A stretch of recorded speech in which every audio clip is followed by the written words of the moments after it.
Hello po sa inyong lahat mga ka-crypto. Ako po si Pinoy Crypto Trader at sa video na ito ay atin pong pag-uusapan ang tungkol dito kay Bitcoin, kung saan ang sabi po rito ay Raoul Pal's Crypto Market Outlook, Bitcoin to reach $100,000 amidst altcoin boom. Kaya yan, si Ginoong Raoul Pal ay nagbahagi po ng kanyang pananaw sa kung ano yung magiging performance ng crypto market pagkatapos po ng Bitcoin halving event na ating pong inaabangan. At ayan po ay bukas na, April 20. Kaya halos lahat po ng crypto, halos ang buong crypto community ay nakatutok ngayon sa malaking kaganapan bukas. Kaya ayan. At ayon pa rito ay magagawa daw akyatin ni Bitcoin ang presyong $100,000.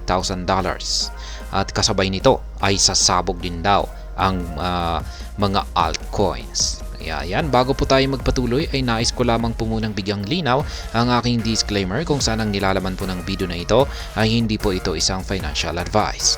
For education and information purposes lamang po ang layunin nito.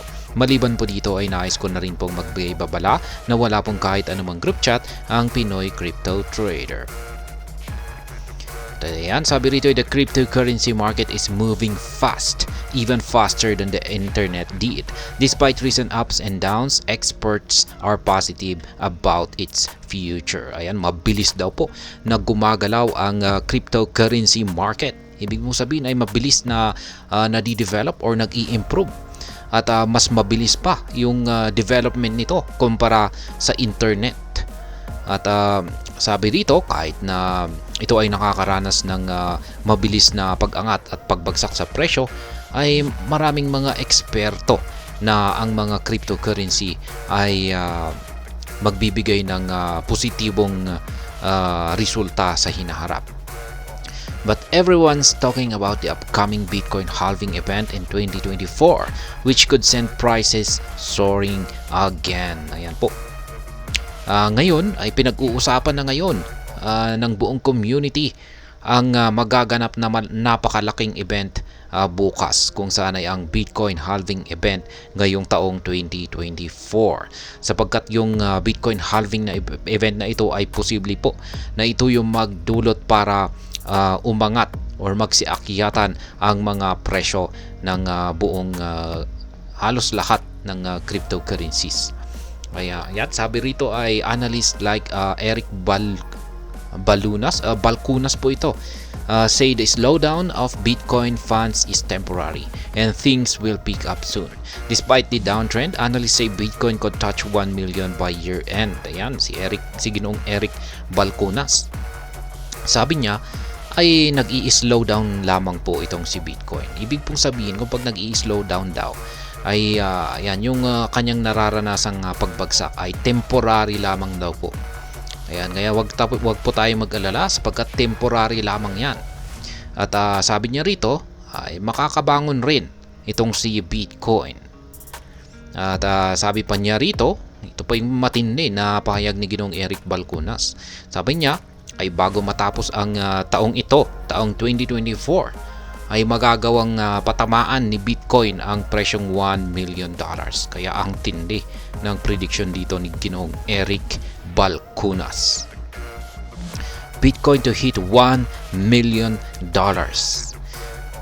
Former Goldman Sachs executive Raoul Pal are bullish about the future of Bitcoin and altcoins. Kaya yan, maging ang dating executive ng Goldman Sachs na si Ginoong Raoul Pal ay bullish din po yung kanyang pananaw dito kay Bitcoin at maging ang mga altcoins. Pal predicted Bitcoin could reach as high as $400,000 per coin by the end of the current cycle, driven by factors like supply shocks from the halving event and increasing institutional adoptions. Kaya yan po ang ibinahagi na pananaw ni Ginoong Raoul Pal dito kay Bitcoin. Ayon po sa kanya ay magagawang akyatin naman ni Bitcoin ang napakataas na presyong $400,000.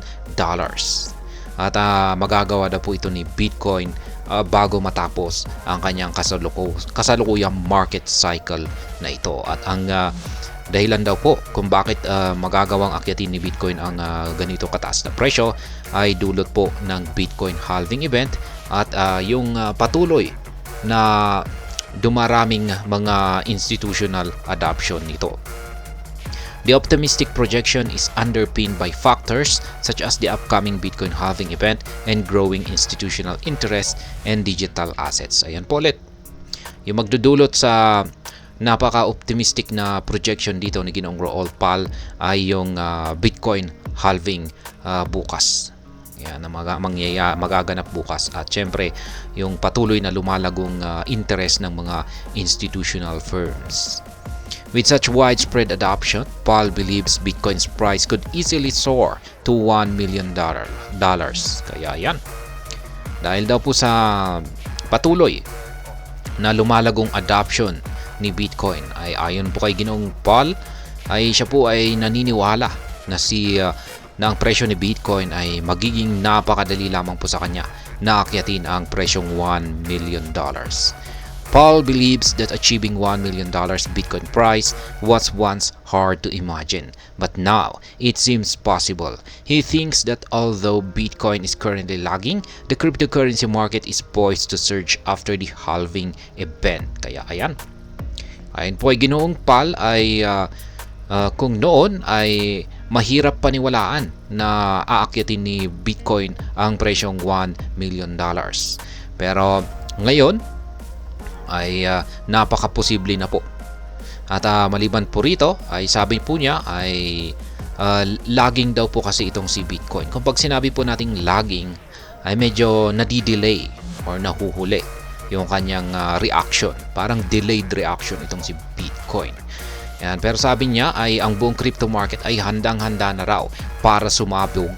Yan, para sila ay sumabog pagkatapos ng ating inaabangang Bitcoin halving event na magaganap bukas. Good time to invest in altcoins. Yan, ito na nga ba ang tamang oras para mag-invest sa mga altcoins?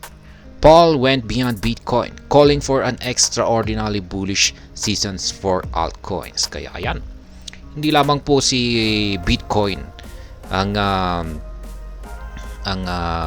pinaniniwalaan ni Ginoong Raul Pal na magbibigay o magpapamalas ng matinding performance sa hinaharap, kundi maging yung mga altcoins. Sabi pa niya rito ay extraordinaryo raw ang ipapamalas na bullish performance ng mga altcoins. At yan, meron po siyang tinukoy dito na tatlong mga altcoins na ayon po sa kanya ay yan, sila po ang magpapakita ng matinding performance. At yan po ay sina Ethereum, Solana at saka si Dogecoin. Paul's advice for investors. Yan, ito naman po yung kanyang payo para sa mga investors. Looking ahead, he advises investors to diversify their portfolios and carefully pick altcoin projects based on market research and capitalize on the potential gains offered by this emerging asset class. Yan, totoo po yan. Maganda po yung kanyang payo rito na mag-diversify po tayo ng ating portfolios. Ibig pong sabihin ng diversify or diversification ay do not put all your eggs in one basket. Ibig pong sabihin ay wag lamang po tayong mag-i-invest sa iisang asset. Ikalat po natin ito.